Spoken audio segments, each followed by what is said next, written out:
MPSC UPSC करणाऱ्या असंख्य मुली आणि महिलांचं प्रमाण जे आहे ते आता आपल्याला वाढताना दिसत अगदी लग्नाच्या आधी आणि लग्नाच्या नंतरही.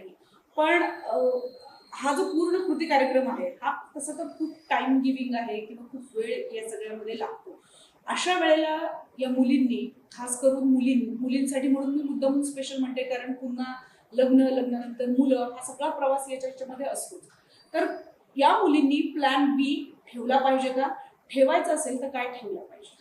मी तर म्हणेन मुलींनी ऑलवेज स्वतःच्या पायावर उभं राहावं. Economic independence is very important. महिलांसाठी ते फार गरजेचं आहे इकॉनॉमिक इंडिपेंडन्स. त्यामुळं एकाच प्लॅनवरती न राहता प्लॅन बी पण ठेवावा. परंतु तुमच्यात म्हणजे तेवढं जर स्किल असेल आणि तुमची जर तेवढी कष्ट करायची तयारी असेल तर एमपीएससी यूपीएससीला वेळ नाही लागत. की जेव्हा की मी माझ्या ग्रॅज्युएशन नंतर फर्स्ट एक्झाम दिलेली होती, त्याच्यानंतर लगेच सेकंड दिली. तर सेकंडला, फर्स्ट वेळेला मला तेवढी माहिती नव्हती, जस्ट फार्मसी झालेलं होतं.